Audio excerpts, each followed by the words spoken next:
Bueno, pues buenas tardes a todos. Gracias por acompañarnos de nuevo en Voces del Español. El día de hoy vamos a entrevistar a José Manuel Resillas. Él es poeta, ensayista, traductor, melómano. Yo lo conozco muy en particular por su colaboración en el área musical, que José Manuel siempre ha sido muy cercano a diferentes personajes del ámbito musical mexicano, y fue por esa razón que nos conocimos hace más años de los que quiero contar. Entonces, bueno, pues la idea de entrevistarlo el día de hoy es por varias razones. Una de ellas tiene que ver justamente con su relación entre la lengua y la música, y la otra pues propiamente con su actividad como poeta. Bienvenido a este programa, José Manuel. Gracias por la invitación, es un placer estar contigo de esta manera. Muy bien, José Manuel, pues ante todo, gracias por aceptar esta invitación. Y una de las cartas de presentación que quisiera que hicieras con nuestro auditorio es el hecho de que, bueno, José Manuel es originario de México, de la Ciudad de México, desde donde nos acompaña en este momento. Y una de sus últimas iniciativas, vamos a decir, ha sido la creación de la Academia Mexicana de Poesía. Entonces, quisiera preguntarte, José Manuel, primero que nada, ¿de dónde viene esta iniciativa de fundar una Academia Mexicana de Poesía? Bueno, mira, a pesar de que el nombre suena un poco formal y demasiado, digamos, como si fuera demasiado reglamentadora, en realidad el proyecto de la Academia Mexicana de Poesía nació de la necesidad, de la constatación del hecho de que muchos escritores al fallecer dejan sus libros a su familia, y a veces las familias, por muchas razones muy diversas y muy distintas, no pueden hacerse cargo de esos libros. Entonces a veces ese material se pierde o se vende o se regala o lo que sea. Entonces creamos un grupo de amigos para rescatar justamente esas bibliotecas. También por otra razón, porque las bibliotecas, digamos, ya existentes en la Ciudad de México o en otros lugares, cuando reciben bibliotecas de gente que ya tiene muchos años de haber coleccionado libros, generalmente se deshacen de aquellos libros que ya tienen en su poder, que están repetidos, y entonces nosotros lo que quisimos hacer es preservar el esfuerzo y la inversión, no solo monetaria, que es muy alta para quienes compran libros, sino de tiempo y esfuerzo para preservar la memoria porque al final de cuentas estas bibliotecas son parte de nuestro, digamos, de nuestro capital simbólico cultural, y un país no se puede dar el lujo de que ese capital se pierda, se malbarate o desaparezca sin dejar huella. Y es también hacer un homenaje a los escritores que toda su vida estuvieron juntando libros, y un día simplemente las familias, como te decía, por las razones que sean, porque no caben los libros en los edificios, las casas actuales que son muy pequeñas. Si tú tienes unos 5,000 libros tu familia, a veces los hijos no se dedican a las letras, y lo que les heredas es un problema. Entonces, digamos, para solucionar ese problema, esa cuestión, un grupo de colegas decidimos fundar la Academia Mexicana de Poesía. Entonces, ese es el objetivo primordial, preservar las bibliotecas de los escritores mexicanos que van creando a lo largo de su vida, y que cuando fallecen, pues se espera que encuentren un nuevo hogar, Así es. abierto al público, me imagino. Sí, por supuesto. La idea es que esté abierto al público y a los escritores y a los investigadores, y que haya una cercanía hacia la poesía, y que no sea solamente algo extraño, algo esotérico para mucha gente hoy en día, sino que puedan acercarse y leer y conocer a los poetas vivos y a los poetas que nos han legado sus obras a través de estas colecciones, ¿no? ¿Y quiénes son las personas que integran esta? academia, que como bien dices, la palabra academia, pues da la idea más de un grupo de investigación o de un grupo de personas que se reúnen para discutir temas, pues justamente académicos, ¿no? Sí, mira, quienes formamos la academia y la fundamos, eh, somos, te voy a decir sus nombres, son Manuel Andrade, un espléndido poeta que lamentablemente falleció hace 2 años y de quien próximamente vamos a presentar un libro en la Feria Internacional del Libro del Zócalo de la Ciudad de México. Él fue uno de los fundadores y de los que primero se acercaron, al que yo, a uno de los que acudí para que se integrara a este proyecto y hacerlo un proyecto colectivo. Está también una colega muy estimada, muy querida, que se llama Roxana Elbridge Thomas, una gran poeta, especialista en teatro y en literatura del siglo de oro español. Está Lourdes García Castro, una psicóloga clínica e investigadora del comportamiento humano, muy importante, muy respetada en México y sobre todo en Sudamérica, donde es bastante conocida. Tenemos a Rebeca Ocaranza Bastida, que es básicamente es editora. Entonces, ese es el grupo pequeño, el núcleo con el que hemos estado trabajando y el hecho de que seamos gente tan diversa nos permite, por un lado, bueno, ha significado también pensar no desde la individualidad personal, sino pensar colectivamente y hacerlo coordinadamente, escuchar a los demás, entendernos, que es algo muy difícil en una sociedad como la actual, pero somos las personas que formamos la Academia Mexicana de Poesía. Bueno, y pienso que valdría la pena que tú mismo dijeras tu propio perfil, porque yo al principio del programa simplemente enlisté algunas de las muchas actividades que llevas a cabo, pero tú cómo te defines a ti mismo. Creo que principalmente como poeta. Como poeta, sí, por supuesto. La presentación que hiciste de mí fue muy precisa, muy clara. No tendría más que agregar, salvo, bueno, las publicaciones que he hecho, los libros que vienen, etcétera.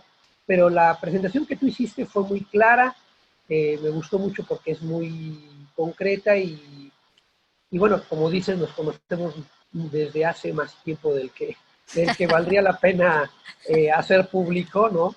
Eh, pero bueno, sí, básicamente soy poeta, ensayista, crítico literario, investigador de temas musicales y literarios.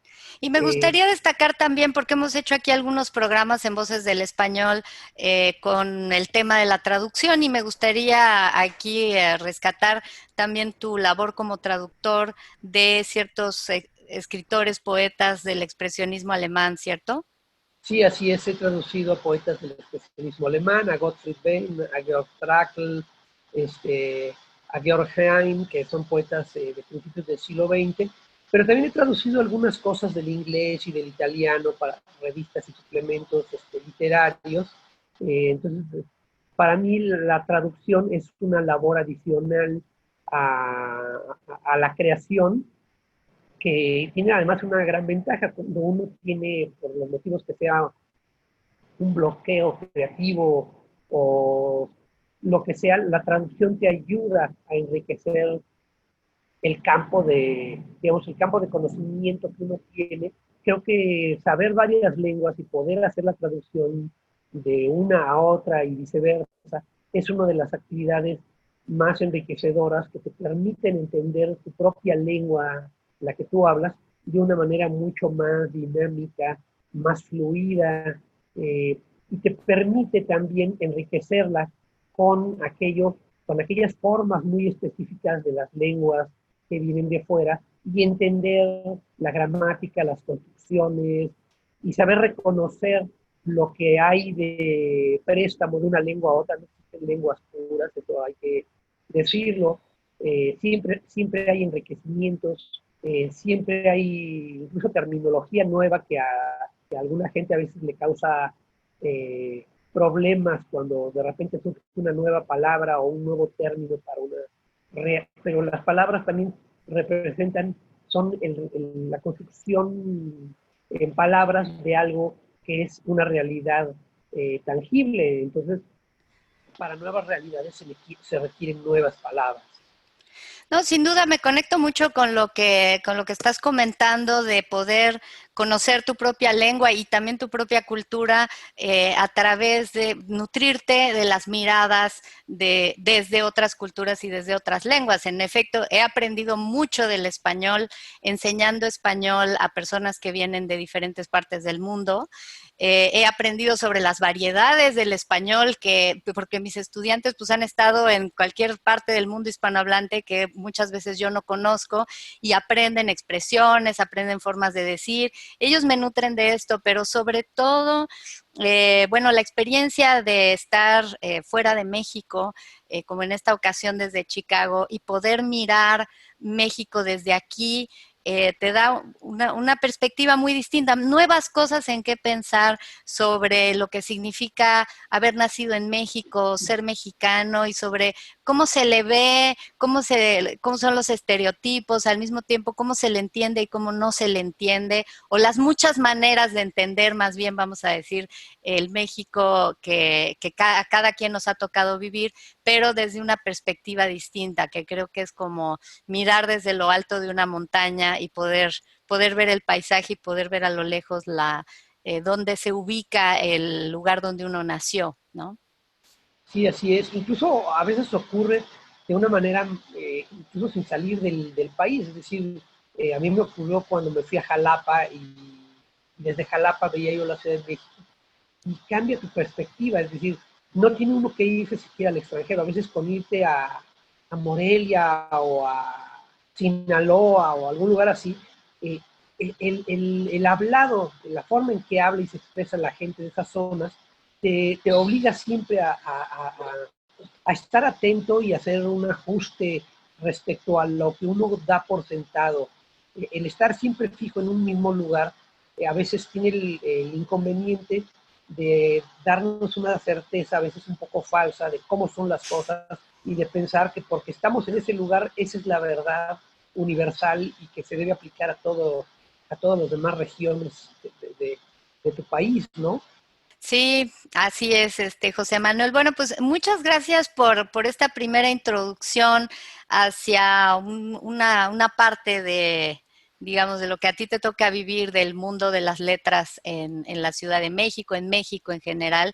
Mencionaste la Feria del Libro del Zócalo, esa va a ser próximamente. Me gustaría simplemente para el público de Chicago que comentaras cómo son estos encuentros que se dan entre los escritores mexicanos en México. Mira, las ferias del libro en México son una cosa muy particular porque normalmente las ferias del libro en casi todo el mundo son ferias para editores, no son para el público, son ferias a las que van los profesionales a comprar derechos de autor o a ofrecerlos a otros editores. Las ferias del libro en México, por el contrario, son casi una fiesta popular porque están, aunque hay todo un aspecto dedicado a los profesionales, la mayor parte y lo más importante de la feria es que va la gente a comprar libros, que la gente puede ir a un solo espacio muy grande a tener acceso a libros de todo tipo, desde los libros de las grandes editoriales hasta las editoriales pequeñas e independientes, y, eh, y puedes convivir, no solo, hay a veces conciertos, hay lecturas de poesía o de cuentos, y sobre todo hay muchísimas presentaciones de libros. Entonces, las ferias del libro en México son una fiesta para el público que de esa manera puede entrar en contacto con los autores. La Feria del Libro del Zócalo es una feria que se hace en octubre, eh, previa a la Feria del Libro de Guadalajara, que es la más importante de lengua hispana, que se celebra en las dos últimas, o la última semana y media de noviembre. Y entonces la de la Ciudad de México, o sea, imagínate el Zócalo de la Ciudad de México, que es, que es la plaza más grande del mundo, llena de espacios con libros, que además si tú vas caminando por ahí, conoces, o aunque no los conozcas, eh, puedes estar seguro de que más de un 10% o 15% de la gente que está allí caminando, son autores, son escritores que están yendo a ver qué hay publicado. Entonces siempre hay la posibilidad de que el público común y corriente puede entrar en contacto con autores, con editores, y saber que hay más libros de los que uno se puede imaginar. Me encanta que compartas esto con la gente que nos esté escuchando acá en Chicago, José Manuel, porque efectivamente así lo he vivido yo, las ferias que me ha tocado ir, la del Zócalo, invitada por ti justamente para escucharte presentar un libro allí, las ferias las del Palacio de Minería, la feria del libro infantil y juvenil que se organiza en el Centro Nacional de las Artes, las ferias que organiza la UNAM en torno al Día del Libro y la Rosa, todas estas cosas que se organizan en México que efectivamente no son los espacios para las editoriales y la compra de derechos de autor, sino verdaderos mercados, fiestas populares para que todas las personas vayamos y veamos y gocemos. Yo en su momento gocé muchísimo el poder ir a las ferias del libro infantil y encontrar libros absolutamente maravillosos para niños cuando mi hijo era más pequeño y pude disfrutar muchísimo de esta literatura y conectarme con mi hijo a través de los mejores libros que pude encontrar. Y solamente para abundar en esto, yo creo que tú que estás ahora en Chicago y que estás trabajando con la UNAM, yo creo que este modelo de presentación de libros, de feria, debería organizarse, aunque fuera a un nivel mucho más pequeño. Obviamente, Chicago no conozco yo qué clase de ciudad hay. Sé que tiene una de las ferias del libro más importantes en Estados Unidos, pero son ferias como la de Frankfurt y otras que son para venta de derechos de autor y ese tipo de cosas.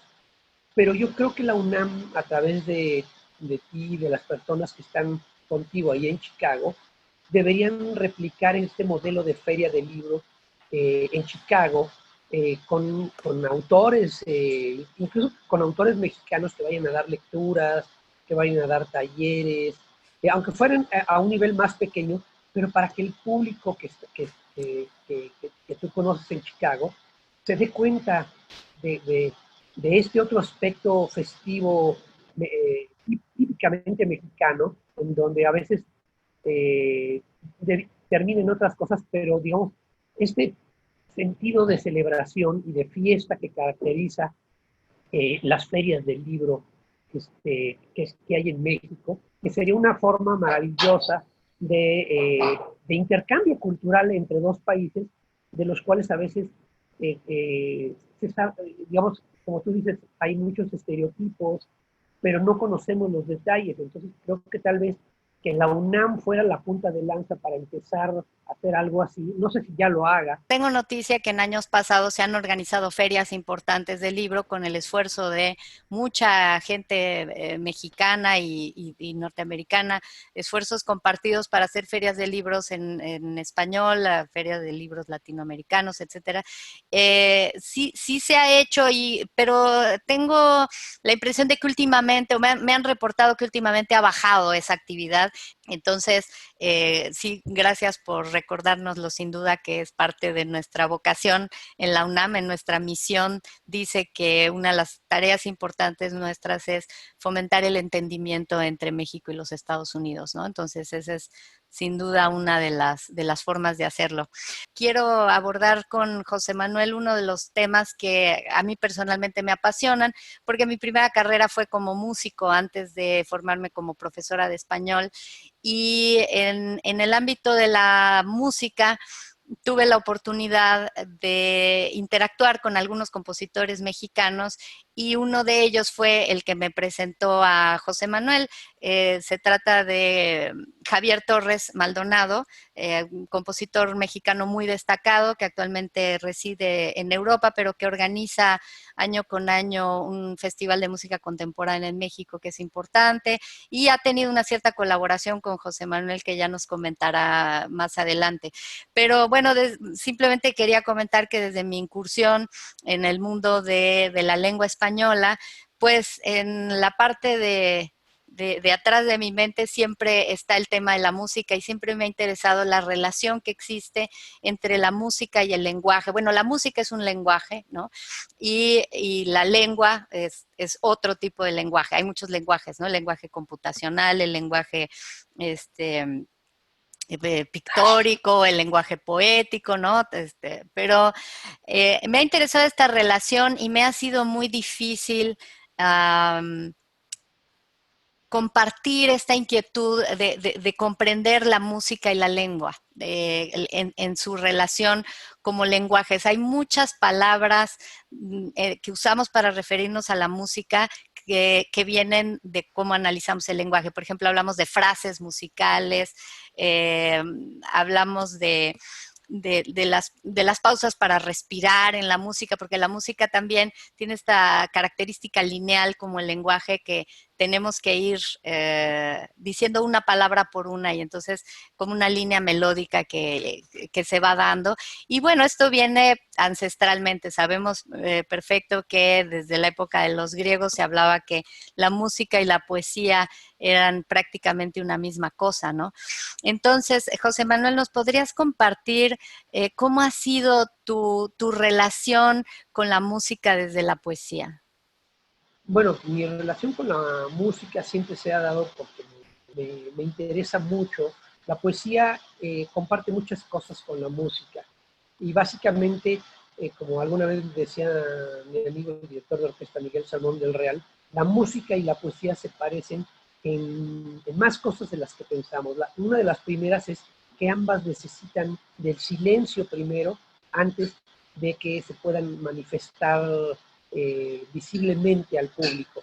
En los conciertos, cuando entra la orquesta o el solista a la sala, tiene que haber silencio antes de que él toque la primera nota. Y no puede entrar y que la gente esté gritando y haciendo cualquier cosa. Tiene que haber un silencio. Y en el caso de la poesía también hay ese aspecto. Y obviamente todo lo que tú decías de la respiración, las frases, las cadencias, no pocas de las palabras que se utilizan para designar las características de una u otra son prácticamente idénticas. Utilizamos, cuando hablas, hay incluso en el hablado local, no solo en México, sino en Estados Unidos, tú puedes ver que la gente de Nueva York habla de una forma distinta a la gente de Chicago, por ejemplo, o no se diga, a la que está en Los Ángeles o en Minnesota. Entonces, así como en México hay acentos también particulares, la música es algo muy parecido, también hay acentos, hay cadencias. Un músico alemán no se expresa de la misma manera que un músico italiano o un músico español. Por eso hay también eso que en música se llaman las escuelas nacionales, que a veces son muy notorias en algunos casos. Eh, la música rusa es muy particular, tiene una atmósfera muy distinta a la del resto de Europa. Entonces, todo eso viene el hecho de que tanto la música como la poesía surgen de nuestras cuerdas vocales. La música, incluso si tú, por ejemplo, tocaras las canciones de Schubert, por ejemplo, los Lieder, y no tuvieras un cantante, puedes sustituirlo con el mismo piano o con un violonchelo que imita las cuerdas vocales, las partes cantadas. O un instrumento de viento, ¿no? O un instrumento de viento. Ese interés por la música que siempre he tenido me hizo conocer por azares a Javier Torres Maldonado, a través de quien conocía muchísimos músicos y gente a la que le tengo mucha estima. Tú fuiste una de las primeras que conocí a Graciela Agudelo, a infinidad de músicos, de gente que está relacionada con la música, y mi curiosidad me hizo entrar en contacto no solo con ellos, sino en dialogar y a veces discutir, incluso si no estamos de acuerdo en ciertas eh, concepciones y ejercicios muy particulares del mundo de la música comparados con los de la literatura. Pero creo que la música es una parte, es esa lengua, aunque sea a veces es un poco exagerado decir que es un lenguaje universal, pero lo es en el ¿Qué sentido es un lenguaje qué, perdón? universal. Ah, Eh, es un lenguaje universal en el sentido de que no existen pueblos que no tengan música, ni que no tengan tradiciones musicales. Ya si tú entiendes la música china o japonesa o javanesa, ese ya es asunto de otra discusión, pero la música es la otra lengua natural del ser humano. Eh, pueden haber pueblos que no tengan tradición escrita propiamente hablando, pero no existen pueblos que no tengan tradiciones culturales que involucren el recitado de algún tipo de canto o de himno que no esté acompañado de música. Entonces, es nuestra lengua natural del ser humano, y a veces me sorprende que entre mis colegas poetas haya tan poco interés por entrar en contacto con la música, por relacionarse con ella. Yo sí creo que algunos de las personas más brillantes y más queridas que tengo, que me rodean, son gente que está en el ámbito de la música. Y pienso que el que yo sea un escritor me permite ser, y lo he dicho en muchas ocasiones, el mejor aliado de los músicos, porque al músico, porque la música es también una especialización muy grande cuando te dedicas a ella de tiempo completo. A veces los músicos les cuesta mucho trabajo poner por escrito lo que tienen que decir o pensar. Y ahí es cuando creo que alguien como yo eh, es el mejor aliado de ellos, porque les puede servir de puente entre dos mundos que al final compartimos unos y otros, ¿no? sí, definitivamente. O sea, nosotros, bueno, los músicos tienen la música como su medio de expresión y ya ponerlo en palabras y mejor, más precisamente dicho, ponerlo bellamente en palabras es un reto al que no estamos a su altura, ¿no?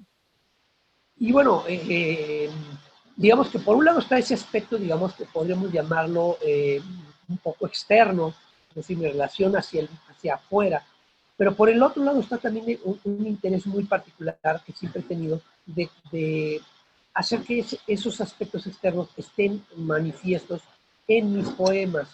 Desde mi primer libro, que se llama El sueño del alquimista, por ejemplo, hay muchas referencias musicales. Hay un poema que es una especie como de reconstrucción en palabras del segundo tema, del tema con variaciones, que es el segundo movimiento del cuarteto La muerte y la doncella de Franz Schubert. Y ahí intento reproducir los ritmos de cada una de las variaciones que Schubert desarrolla en ese cuarteto. Hay un poema dedicado a Anton Webern, por ejemplo, a su Opus 5, que son 5 piezas para orquesta, que no han de durar arriba de un minuto, minuto y medio, porque es una obra extraordinaria. Eh, y conforme he ido avanzando en mi desarrollo literario, la música cada día está más presente. En uno de los últimos libros, por ejemplo, que escribí, hay referencias a Beethoven, a Bach, a Mozart, a Schubert. Bueno, de hecho, incluso un libro que publiqué en 2015 en Morelia se llama Mahler, por ejemplo, utilizando a la imagen y la figura del compositor vienés como una especie de símbolo del hombre moderno. Y el último libro que escribí de poemas el año pasado es un poema extenso que tiene la estructura del quinteto para clarinete de Brahms, que tiene muchas estructuras de su música. Hay un poema, por ejemplo, que es el cuarto de ese libro, un poema extenso. Todo el libro son poemas extensos, pero el cuarto, por ejemplo, tiene todos los movimientos y ritmos, sinfonías. Empiezo con una construcción que repite este famoso pedal del timbal con que empieza la primera sinfonía, y todo el resto del poema son la reconstrucción rítmica de los temas de sus sinfonías, concluyendo con la famosa Pasacalia de su cuarta sinfonía. Entonces, para mí la música es ese mundo natural al que busco yo llevar mi expresión poética, y por supuesto que el lector que no, es decir, el que lea mis poemas no necesitaría de la música para entenderlo, pero lo que me interesaría es que sí la oyera para que se diera cuenta no tanto de la relación de mi poesía con la música de los grandes maestros, que ese es otro, digamos, es un asunto que me importa mucho, pero me interesaría que la gente empiece a oír esta música por pura curiosidad y que se dé cuenta de ese mundo extraordinario al que a veces no le prestamos atención en la vida contemporánea, ¿no? Sí, bueno, son mundos que deberían de estar gestándose dentro de nosotros desde la tierna infancia. Realmente para mí, digo, estoy convencida de que la literatura y la música son los aliados más importantes en la educación del ser humano en nuestros días. Y pues efectivamente creo que hay toda una labor que hacer de acercamiento a la poesía y a la música, aún, digamos, para personas que no hayan crecido con esto por cualquier razón en su vida y que ahora puedan, como adultos, darse la oportunidad de acercarse. Tengo entendido que también estás haciendo labor como de dar cursos que tienen que ver con introducción a la música o cursos como Sí, para comprender la música sin ser tú realmente músico, te has convertido de alguna forma en musicólogo. sí, bueno, de hecho estoy preparando un curso que en realidad es más un curso, como yo los llamo, un curso introductorio simbólico-cultural a la música. Eh, no tanto un curso, digamos, en el sentido formal en el que se hablan, digamos, de estructuras musicales, sino que entendamos el contexto en que una obra surge, qué significa, qué significó qué lugar ocupaba esa música en su época. Es parte del tema de un libro que publicaron en Sinaloa el año pasado, que se llama Retrato de Ciudad con Sinfonía, y esa ciudad es Viena, que es la ciudad, bueno, en Estados Unidos dicen que Tennessee es la ciudad de la música, no, la ciudad de la música es Viena. Eh, eh, Cuando ves eh, en Viena se estrenaba la música de Haydn, de Mozart, de Beethoven, de Brahms, de Schubert, de Mendelssohn, Gustav Mahler, es decir, los grandes músicos de Occidente, todos convivieron en Viena. Y entonces yo hago un repaso de qué significaba, es decir, la música no es solamente un bello distractor o algo que nos saca de la rutina diaria, sino que también tenía una función simbólico-cultural en esa ciudad. Y hago un repaso en el ensayo que le da título a ese libro, hago un repaso respecto a qué era lo que cada música y que cada compositor representaba en la vida cultural de esa ciudad. Y entonces digamos que el curso que voy a dar busca ofrecer digamos, esa clase de claves de entendimiento respecto de lo que podríamos llamar es una de las funciones de la música, que no es solamente, digamos, entretenernos, sino había una serie de cuestiones con respecto a cómo los músicos se veían respecto del poder imperial y de cómo en algunos casos, desde Beethoven, sobre todo a partir de Beethoven, empezaron a haber críticas y una relación un poco más complicada con los poderes establecidos, ¿no? Pues muchas gracias, José Manuel, por esta introducción que nos haces a tu mundo poético musical. Me gusta mucho compartir en este programa el hecho de que las preocupaciones actuales de poetas y de artistas, escritores en general mexicanos, no se centran solamente como se podría pensar desde aquí en el folclore mexicano o en esta preocupación de qué es lo específicamente mexicano, sino que a través de las letras mexicanas y de la música mexicana o de compositores mexicanos podemos acceder pues a la cultura universal, ¿no? A la música universal, a la cultura universal, que eso es lo que está en la mente de muchos mexicanos. El artista mexicano no está centrado nada más en lo que se hace en México y lo que se produce en México, sino que está abierto como cualquier artista que se respete en cualquier parte del mundo, pues tiene la mirada abierta hacia todo lo que ha dejado la humanidad en su conjunto, ¿no? Entonces, te agradezco mucho, José Manuel, esta entrevista. Espero que tengamos más oportunidades en el futuro para seguir hablando, explorando esta relación entre la lengua y la música. Y bueno, pues queda abierta la invitación para continuar esta conversación. Agradecemos mucho tu presencia, agradecemos a nuestro público el habernos acompañado en esta charla y los invito, como siempre, a que nos hagan sus comentarios y sugerencias en nuestra página de Facebook. Algunos de ustedes se han acercado a mí personalmente para decirme, maestra, tengo una crítica al programa, algo que dijeron que no estoy de acuerdo, pero me dio pena ponerlo ahí en el Facebook. No, no les dé pena, este es un espacio libre de censura, abierto a la discusión. Por supuesto que ustedes con sus comentarios, pues a mí me motivan también a buscar otros temas de charla en este espacio. Entonces, por favor, no dejen de comunicarse con nosotros a través de el UNAM Chicago. Entonces, ahí espero sus comentarios y los espero también en nuestro próximo programa. Muchas gracias, José Manuel. Nos despedimos. Gracias a ti, hasta luego. Hasta luego.